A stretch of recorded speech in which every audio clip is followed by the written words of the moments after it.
시편 96편 1절에서 13절까지 저와 여러분들이 한 절씩 교독하겠습니다. 여호와께 새 노래를 불러드리라. 온 땅이여 여호와께 노래하라. 여호와께 노래를 불러드리고 그 이름을 찬양하며 날마다 그 구원을 선포하라. 이방 민족들 가운데 그 영광을 선포하며 모든 백성들에게 그 놀라운 일들을 선포하라. 여호와는 위대하시고 가장 큰 찬송을 받으실 분이며 모든 신들 위에 경외 받으실 분이시다. 이방 민족들의 신들은 모두 우상이지만 여호와께서는 하늘을 만드신 분이시다. 영화로움과 위엄이 그분 앞에 있고 능력과 아름다움이 그 성소 안에 있도다. 오 모든 민족들아 여호와께 영광을 돌리고 여호와의 능력을 찬양하라. 그 이름에 합당한 영광을 여호와께 돌리고 제물을 가져와 그 뜰로 들어가라. 그 거룩하도록 아름다우신 여호와를 경배하라. 온 땅이여 그분 앞에서 두려워하라. 이방 민족들 가운데서 여호와께서 다스리신다고 선포하라. 세상이 든든하게 세워졌으니 흔들리지 않으리라. 그분이 사람들을 공정하게 심판하시리라. 하늘은 즐거워하고 땅은 기뻐하라. 바다와 그 안에 있는 모든 것이 기뻐 올리고 들과 그 안에 있는 것이 다 기뻐하리라. 숲의 모든 나무들도 기뻐 노래하리라. 우리 함께 읽겠습니다. 여호와께서 오신다. 그분이 이 땅을 심판하시려고 오신다. 그분이 세상을 의로 심판하시고 사람들을 그분의 진리로 심판하시리라. 아멘. 네. 네, 말씀 나누겠습니다. 여러분 너무 보고 싶었어요. 네, 그동안 많이 여러분 안 보고 싶으셨습니까? 보고 싶었습니다, 여러분. 네, 다 보고 싶은데 여러분 이거 밝은 얼굴을 다 볼 수가 없네요. 이렇게 마스크 쓰고 있어가지고. 네, 코로나19 바이러스 때문에 갑자기 우리가 모이지 못하게 되면서 그 아쉬움, 보고 싶은 아쉬움을 달래기 위해서 했었던 그 노력의 시간들이 이렇게 주마등처럼 스쳐 지나가는 것 같아요. 전도사님들하고 되게 많은 시간 회의하고 또 뭐 촬영할 일들 도우러 또 많은 지체분들 도와주셨는데 함께 의논했던 그런 시간들 있었고요. 뭐 할까 해서 막 여기서 유산슬도 만들었었고, 예. 그리고 막 여러분들 그 대부분 소포 받으셨을 겁니다, 그죠? 그래서 주소 주신 분들께는 저희가 선물 소포를 또 보내드렸었는데, 예, 전곡이 잘하고 있죠. 예. 각 지역에서 되게 이상하게 털 자란다라는 제보들을 받고 있는데 연약함에도 불구하고 전고기를 사랑하고 잘 키우시면 감사할 것 같습니다. 전고기도 잘하고 떡볶이도 너무 맛있었죠. 네, 저 의외로 맛있었다라는 얘기를 많이 드셨어요. 제가 제 최애 떡볶이거든요. 그게 집에서 조리하기도 편하고 맛있는 것을 함께 나눌 수 있어서 너무 좋은 것 같았습니다. 그리고 그 말씀드렸었지만 그거를 저희 W 멘토님들께서 이렇게 사랑으로 이렇게 준비할 수 있게 해주셔가지고 우리가 한 거였어요. 너무 감사하지 않습니까? 그래서 멘토님들 말씀 나누게 되면 너무 잘 받았다고 이야기해 주시면 감사하겠습니다. 우리 그동안 수고했던 모두 그리고 그리웠던 모두를 향하여서 좀 격려와 감사의 박수를 좀 하면 좋겠습니다. 네. 네, 감사합니다. 우리 어색함과 새로움의 연속이었던 2달의 시간을 마치고 어느새 이렇게 우리 한 자리에 모이게 되었습니다. 너무나 반갑고 감사한데 아직 이 우리의 모임이 예전 같지는 않죠. 그래서 아까 10시 30분 예배 때도 그랬고 조금 전에도 여러분이 이제 예배 입장하시는 모습들을 보는데 여러분 그래도 꽤 이 변화에 잘 익숙하게 적응하셔서 하시더라고요. 근데 이 모습, 이 생경한 모습을 뭐에 비유할까 생각을 하는데 마치 좀 비밀 경매장 같은 게 있으면 이런 모습이 아닐까 생각을 했어요. 얼굴 가리고 열 체크하고 이렇게 신원 체크하고 자리도 떨어져가지고 이렇게 막 앉고 이렇게 하는 것이죠. 앉는 것도 떨어져서 앉고, 그죠? 그리고 QR 코드로 자리도 스캔해야 되고. 자리가 떨어져 앉아가지고 우리가 좀 아쉽지만 그래도 예전에 아예 각자 예배 드렸던 거에 비하면 너무나 가까이 예배 드릴 수 있어서 또 감사한 것 같습니다. 어쨌든 이런 수고를 마다하지 않고 예배 자리가 이제 사모하여 나오신 여러분 주님을 축복합니다. 달라진 세상만큼 우리 일상의 많은 부분들이 변화되었습니다. 제가 개인적으로 많은 변화가 지난 몇 주 동안 제가 그런 시간들 보내게 될 줄 몰랐는데 계속해서 유튜브 콘텐츠 뭐 할지 고민하고 안 하던 인스타에 뭐 올릴지 고민하게 되는 저를 보면서 참 이렇게 달라질 수 있구나라는 생각을 했어요. 지난 금요일 같은 경우에도 하루 종일 컴퓨터 앞에 앉아서 씨름을 했습니다. 영상 편집 프로그램을 컴퓨터에 새로 깔게 되었는데, 지난 주일 그 목요 순장 모임 강의했었던 거를 올리기 전에 인트로 부분을 예쁘게 편집해가지고 올리고 싶은 거예요. 근데 이제 오랜만에 편집을 하고 처음 다룬 툴이다 보니까 막 시간을 많이 보내야 돼서 끙끙대가지고 작업을 하고 나서는 또 그걸로 끝나지 않았습니다. 이제 오는 수요일 날 시작할 비전 통독을 어떻게 강의하면 좋을까 해서 어떤 게 좋을지 여러 가지 툴들 찾아보고 이렇게 막 적용해보고 연습하느라고 시간을 또 많이 보내게 됐어요. 근데 제가 원하는 그림이 있었는데, 제가 원하는 것을 하기 위해서는 이 화상 채팅 그 프로그램하고 그리고 이 프레젠테이션 프로그램이 연동을 해야 됐거든요. 근데 분명히 그 사이트에 가면 된대요. 하면 된대요. 그런데 안 되는 거예요. 안 되는데 이것에 대한 설명이 어디에도 나와 있지 않아서 찾느라고 굉장히 끙끙댔습니다. 결국에는 많은 시행착오 끝에 원하는 대로 작동을 하게 되었어요. 방법은 무엇이었는가? 프로그램을 이전 버전으로 되돌리는 것이었습니다. 우리가 무언가를 하다가 잘 되지 않는 순간이 오면 계속 하려고 했던 것을 멈추고 다시 이전 상태로 돌아가야 할 때도 있습니다. 이번 코로나19 바이러스로 인해서 세계 각지에서 대부분의 활동이 중단되면서 물론 어려운 점이 많이 있지만 반대로 예상하지 못했던 긍정적인 현상들도 나타나고 있다는 것을 우리가 보도로 보게 됩니다. 많은 공장들이 가동을 멈추게 되고 사람들이 이동이 제한되면서 또 차량 이용이 줄어들다 보니까 이산화탄소 배출량이 낮아지고 또 관광지의 발길이 끊어지면서 자연환경이 빠른 시간 안에 회복되었다는 소식들을 보게 되죠. 중국에서 2월 한 달 동안 이산화탄소 배출량이 2억 톤이나 줄었다고 하는데, 이 양이 영국에서 1년간 배출하는 이산화탄소 양의 절반이나 된다고 합니다. 또 지금 많이 힘들어하고 있는 이탈리아 베네치아에서 곤돌라 운행을 안 하다 보니까 그 밑에 그 운하 바닥이 투명하게 보일 정도로 물이 깨끗해지고 물고기가 돌아왔다라는 소식들을 우리가 보게 되죠. 이게 60년 만에 이뤄진 일이다라는 그런 이야기들을 합니다. 그래서 올 봄에 이런 상황들이 있다 보니까 꽃구경을 마음대로 가지 못하는 답답함은 있었지만, 하지만 미세먼지 걱정 없이 파란 하늘을 마음껏 감상할 수 있었습니다. 우리가 애써 착용하고 있는 KF94 마스크가 무색할 정도로 공기질이 너무 좋아졌죠. 아까 오전 예배 이후에 점심 먹고 오신 분 이야기를 들어보니까 오늘 하늘이 너무 맑아가지고 남산까지 막 훤히 보이더라는 거예요. 여의도에서. 바이러스로 인해 개발의 질주를 멈추었을 때 비로소 그동안 잃었던 것이 회복되었습니다. 우리가 컴퓨터를 사용하다가 컴퓨터가 느려지고 버벅대면 작업을 멈추고 전원을 리부팅하는 것과 같이 무언가 잘 되지 않고 과부하가 임계점에 이르도록 쌓이게 되면 하던 것을 멈추고 다시 시작하는 선택이 필요합니다. 하나님께서는 찬양받기 위하여 우리를 창조하셨죠. 그래서 우리가 하는 예배와 찬양은 하나님과 우리의 관계를 이어주는 친밀함의 행위입니다. 그분과 우리의 통로인 것이죠. 그런데 이 통로가 깨끗하게 보존되어야만 하는데, 여기에 죄가 쌓이게 되면 마치 콜레스테롤이 쌓여서 막힌 혈관과 같이 하나님과 우리의 관계에도 장애가 생기게 돼요. 하나님께서는 이런 상황 가운데 하나님과 인류의 관계에 이상이 생길 때마다 우리의 예배를 멈추시고 예배를 다시 시작하셨습니다. 성경에도 그래서 계속된 예배의 변화와 갱생의 과정들이 나옵니다. 에덴 동산에서 하나님과 교제하던 아담과 하와가 본래 하나님과 사이에 어떤 장애물도 없이 하나님과 소통할 수 있었어요. 그런데 범죄하여 이들이 에덴 동산에서 쫓겨나게 되자 이전처럼 하나님과 교제할 수 없게 됩니다. 그들은 제사라는 절차를 통해서 하나님을 만나게 되었어요. 이스라엘 백성이 이집트에 노역하며 하나님을 잊어가게 되었을 때 하나님께서 모세를 통해 그들에게 나타나셔서 그들을 이집트에서 이끌어내시고 홍해를 건너 가게 하십니다. 그렇게 하신 이유가 무엇인가? 하나님께서 분명히 말씀 가운데 남기신 이유는 그들을 이집트에서 내보내서 하나님을 예배하기 위한 것이었죠.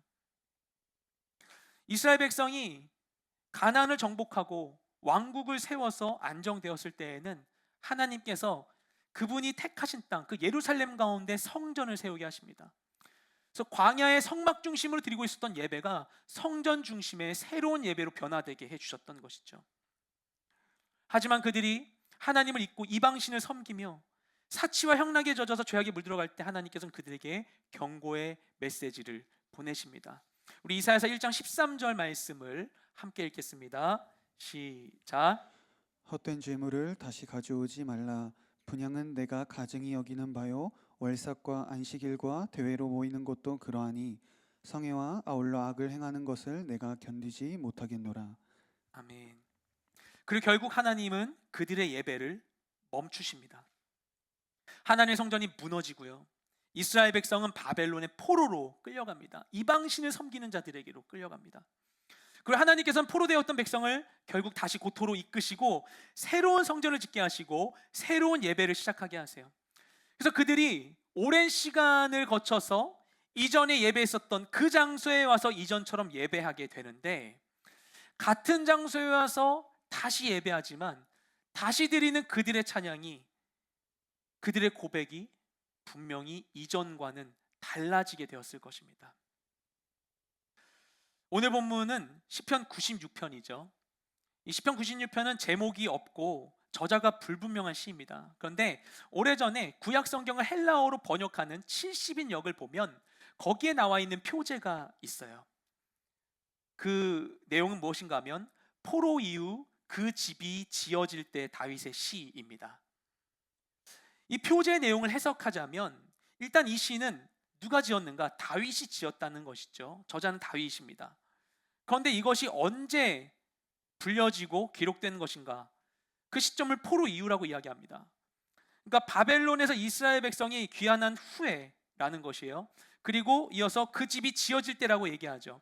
그러니까 아마도 스룹바벨과 함께 1차 포로 귀환했던 자들이 예루살렘의 성전을 다시 세우거든요. 솔로몬의 성전에 비하면 한참 볼품 없는 것이지만 그래도 그들이 오자마자 성전부터 짓습니다. 그 시점에 이 시를 불렀다라는 거예요, 이 노래를. 그런데 저자는 다윗이다. 뭔가 좀 이상하죠. 왜냐하면 다윗은 포로 귀환 시대의 사람이 아니라 한참 전에 이스라엘 왕국 초창기 왕이었기 때문입니다. 그러면 이 표제, 포로 이후 그 집이 지어질 때 다윗의 시라는 것을 어떻게 이해하는가? 아마도 이 시가 본래 다윗이 지은 시였는데 사람들이 계속 이것을 부르다가 나중에 포로에서 귀환하여서 새로 성전을 지을 때에도 예전에 다윗으로부터 불려지기 시작했었던 이 노래를 기억하여 이들이 이것을 부르고 그것이 시편에 정리되어 수록된 것으로 보입니다. 그래서 이런 제목이 붙게 된 것이죠. 그리고 이 시가 정말 다윗의 시가 맞다고 우리가 생각할 수 있는 근거는 무엇인가 하면 역대상 16장 23절에서 33절을 보면 이 시와 내용이 거의 그대로인 유사한 그 내용이 노래로 거기에 기록되어 있어요. 다윗이 왕이 된 지 얼마 되지 않았을 때 그 전까지 기럇야림에 방치되어 있었던 하나님의 법궤를 다윗이 자신의 성으로 예루살렘 성으로 옮기게 되죠. 그 역대상 16장은 무엇인가 하면 다윗이 그 법궤를 옮기는 프로젝트를 성공적으로 마친 뒤에 그것에 대한 감사와 찬양이 있는 게 역대하 16장입니다. 그리고 역대하 16장 23절 33절 보면 그때 그들이 부른 노래의 내용이 있는데 그 내용이 바로 우리가 본 시편 96편과 거의 유사한 내용인 것이죠. 다윗이 법궤 운반 시에 지었던, 그리고 아삽이 불렀던 이 노래는 다윗이 행했던 그 유명한 이야기와 함께 후대에 계속해서 불려졌을 것입니다. 그리고 이스라엘 백성이 바벨론에서 귀환한 후에도 옛날 그 노래를 기억하여서 이들이 그것을 불렀겠죠. 다시 성전 지어서 예배 드릴 때 옛날 불려졌던 그 노래를 이곳에서 부르는 거예요. 너무나 익숙한 노래였기 때문에 자연스럽게 불렀을 거예요. 그런데 새로운 예배 가운데 그들이 다시 부른 노래는 물론 그들이 이전부터 불러왔던 노래였지만 이전에 부를 때와는 다른 고백이 되었습니다. 포로에서 귀환하여 하나님을 향한 예배의 자리를 회복한 이들의 마음을 담은 새로운 찬양이 되었던 것이죠. 그리고 그 마음을 담아 시편 96편으로 기록된 것입니다. 하나님께서는 그분의 영광을 위하여, 그리고 그 영광을 입을 자기 백성들을 위하여 예배를 새롭게 하십니다. 그리고 예배의 갱신을 통해 우리의 찬양의 고백을 새롭게 해주세요. 바벨론의 포로 가운데에서 고토로 돌아와서 새로운 성전에서 끊어졌던 그 예배를 다시 드린 이스라엘 백성들처럼 우리도 갑작스럽게 왔던 그 광야의 시간을 지나서 하나님께서 새롭게 하신 이 예배 자리 가운데 다시 모이게 되었죠.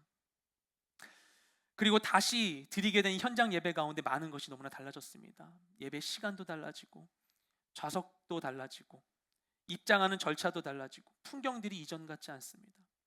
그런데 이 새로운 예배 가운데 가장 큰 변화는 무엇인가? 하나님께서 우리의 예배를 새롭게 하시면서 가장 우리에게서 새롭게 변화시키기 원하셨던 것은 무엇인가? 그것은 눈에 보이는 것들이 아니라 하나님이 예배를 변화시키면서 가장 많은 변화 우리 가운데 일으키기 원하셨던 것은 바로 우리의 찬양의 고백일 것입니다.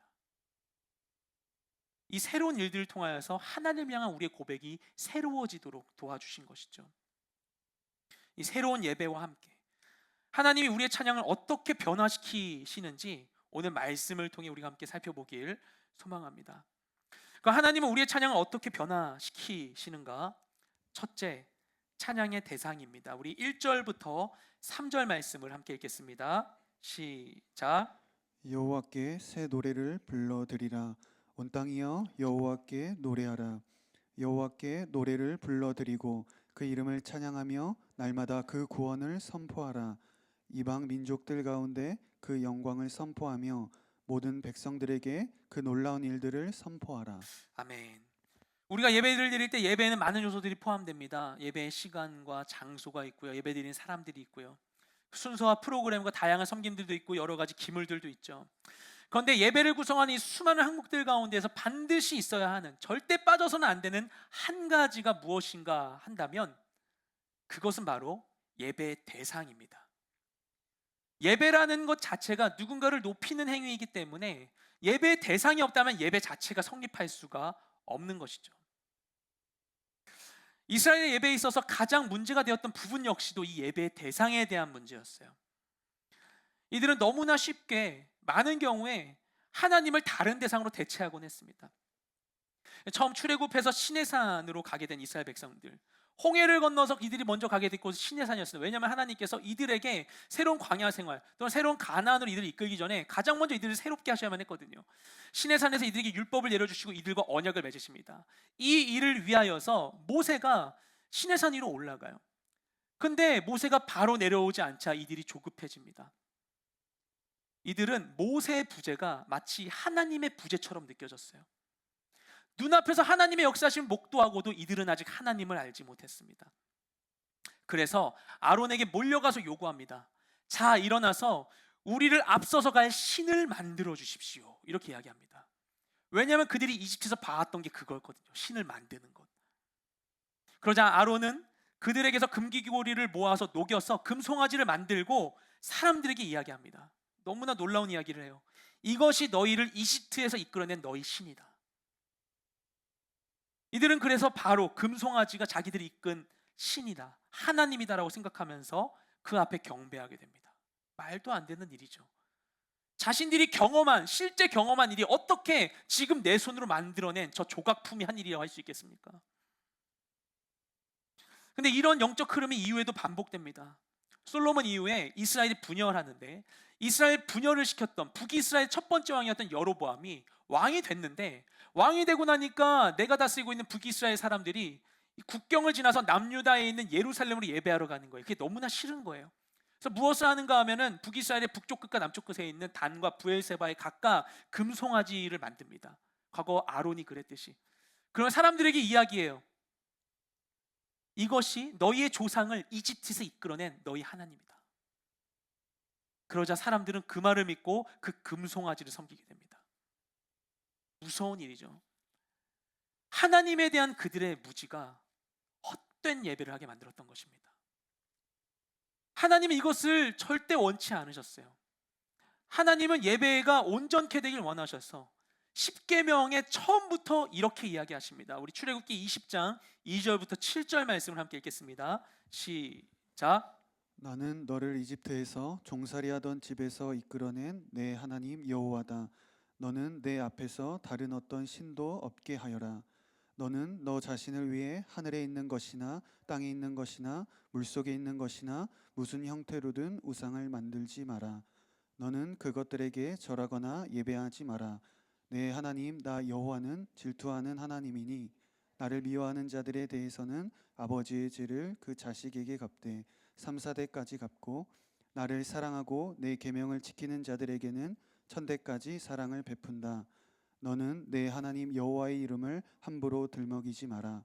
여호와는 그 이름을 헛되게 받고 함부로 들먹이는 자들을 죄 없다 하지 않으실 것이다.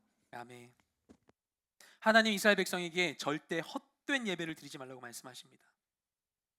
아무 힘도 없고 아무 가치도 없는 헛된 것들을 위해서 수고하지 말고 진짜 하나님이시며 그들을 구원하신 나를 보아라.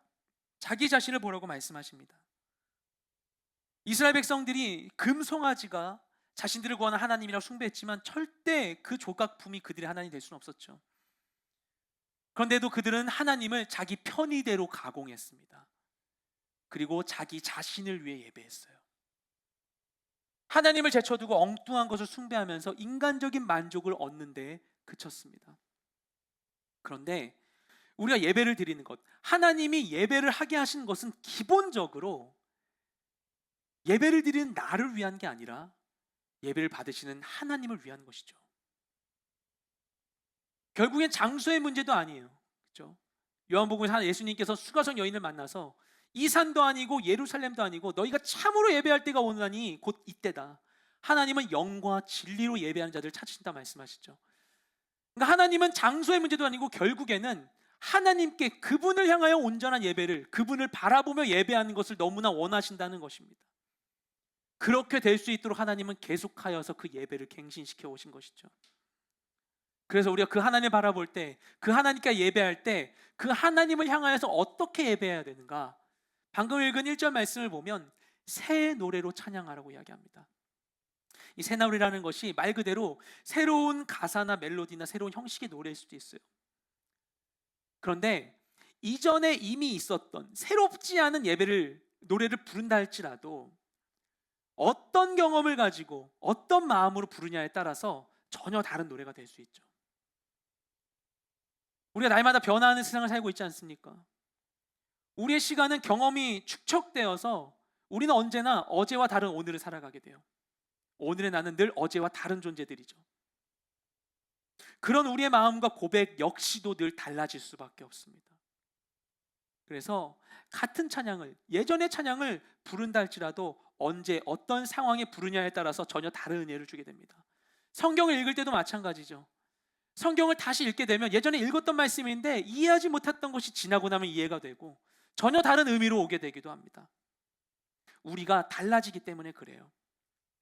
그래서 새 노래로 노래하라는 말을 달리 말하면 날마다 노래하라는 것으로 우리가 이해할 수 있습니다. 왜냐? 우리가 늘 변화하고 있기 때문에. 그 날마다 노래한다면 계속해서 새로운 노래를 할 수밖에 없기 때문입니다.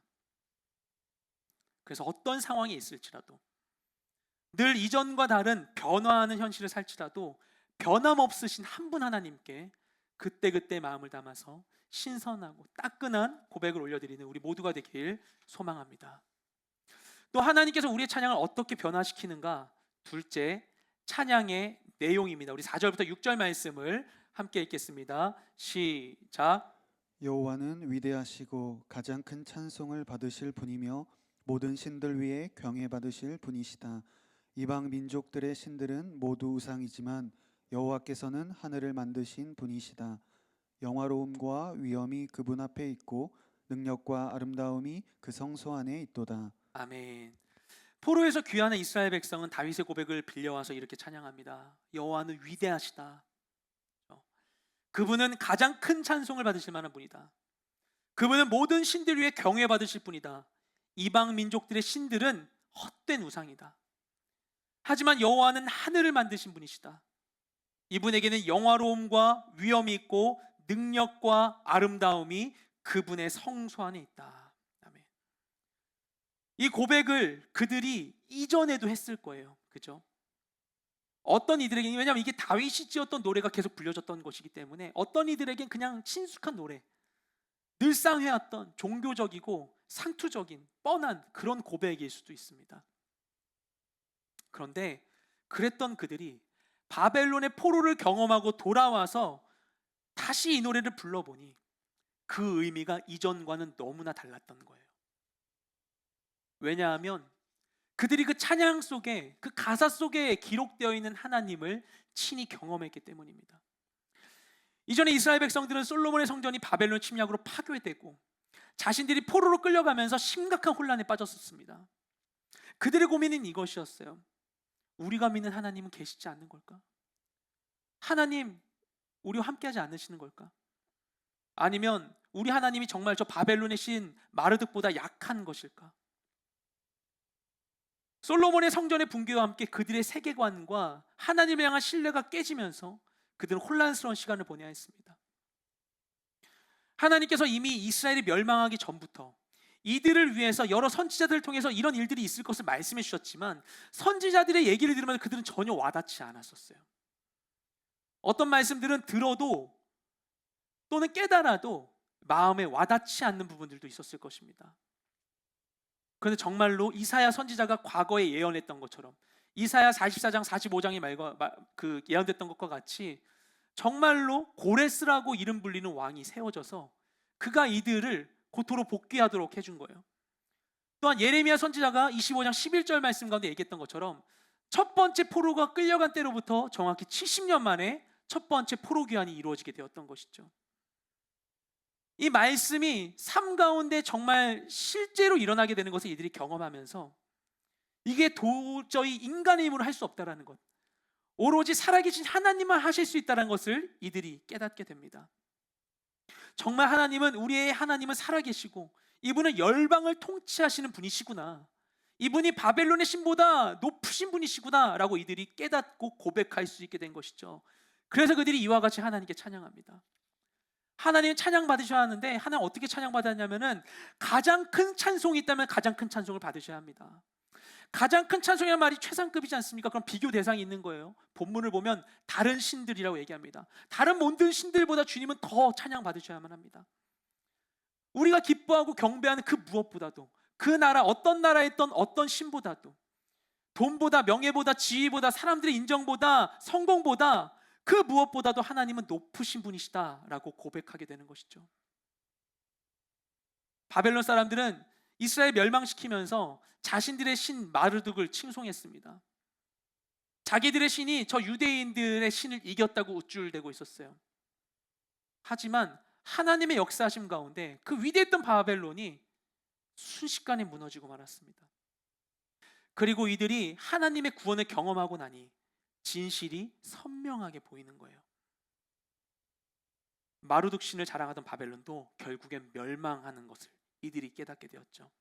그리고 자신들이 두려워하고 있었던 그 마르둑, 그것은 그저 돌이나 나무나 금속으로 만든 조각에 불과했다라는 것을 그제서야 그들이 알아보게 됩니다. 하지만 하나님은 누구신가? 이분은 하늘을 만드시고 운행하시는 크고 놀라우신 분이라는 것을 깨닫게 돼요. 그래서 이들이 찬양합니다. 이 찬양, 시편의 고백으로 우리도 찬양하죠. 영광을 돌리세 우리 하나님께, 존귀와 위엄과 능력과 아름다움, 만방의 모든 신은 헛된 우상이니 오직 하늘의 하나님 그 영광 찬양해. 아멘. 이렇게 우리가 하나님께 고백하지 않습니까? 그런데 하나님을 경험할수록, 하나님을 어떻게 경험하냐에 따라 우리의 찬양이 달라지게 됩니다. 같은 찬양을 부를지라도, 이미 알고 있는 노래를 부를지라도 그 같은 단어와 문장에 실린 우리의 영혼이 달라지게 됩니다. 위대한 하나님을 찬양함으로, 경험함으로 위대한 찬양을 그분께 올려드리는 우리 모두가 되길 소망합니다. 또한 하나님께서 우리의 찬양을 어떻게 변화시키시는가? 셋째, 찬양의 결과입니다. 우리 7절부터 13절 말씀을 함께 읽겠습니다. 시작. 오 모든 민족들아, 여호와께 영광을 돌리고 여호와의 능력을 찬양하라. 그 이름에 합당한 영광을 여호와께 돌리고 제물을 가져와 그 뜰로 들어가라. 그 거룩하도록 아름다우신 여호와를 경배하라. 온 땅이여 그분 앞에서 두려워하라. 이방 민족들 가운데서 여호와께서 다스리신다고 선포하라. 세상이 든든하게 세워졌으니 흔들리지 않으리라. 그분이 사람들을 공정하게 심판하시리라. 하늘은 즐거워하고 땅은 기뻐하라. 바다와 그 안에 있는 모든 것이 기뻐 울리고 들과 그 안에 있는 것이 다 기뻐하리라. 숲의 모든 나무들도 기뻐 노래하리라. 여호와께서 오신다. 그분이 이 땅을 심판하시려고 오신다. 그분이 세상을 의로 심판하시고 사람들을 그분의 진리로 심판하시리라. 아멘. 하나님께서 이들의 예배를 새롭게 하심으로 이들의 찬양이 달라지게 되었습니다. 그들은 분명한 바로 그 하나님을 향해서 자신들이 경험한 놀라운 일들을 고백하며 찬양합니다. 이들의 찬양이 바뀌었어요. 하지만 이들의 찬양이 바뀌었지만 이들의 형편은 사실 그렇게 좋지 못했습니다. 이들은 바벨론에서 그동안 쌓았던 지위와 재산을 내려놓고 이곳으로 왔어요. 그렇게 해서 이 고토로 하나님 약속을 따라 오게 되었는데 와보니 이 이스라엘이 완전히 황폐화되어 있었어요. 메말라 있었어요. 그리고 이 땅에는 그동안 이방 민족들이 자리를 잡고 있어서 이들이 큰 위협이 되었습니다. 또한 이들의 복귀가 페르시아 왕의 결정에 의한 것이기 때문에 언제든지 정권이 바뀌게 되면 이것에 대한 정책이 바뀔 수도 있고 그나마 이들이 받고 있었던 그 적은 지원도 끊길 수 있는 처지 가운데 있었습니다. 그런데 그런 상황에 있었음에도 불구하고 사실 그들의 변화된 현실은 예전보다 좋지 않은데, 나아지지 않았는데 이들이 고토로 돌아와서 자신들이 갈망하던 그 하나님을 마주하고 자신들이 경험했던 그 일을 기억하며 하나님께 찬양으로 고백하며 올려드리게 되자 이들의 마음이 담대해집니다. 그리고 세상을 보는 눈이 달라져요. 이들의 말과 고백이 달라집니다.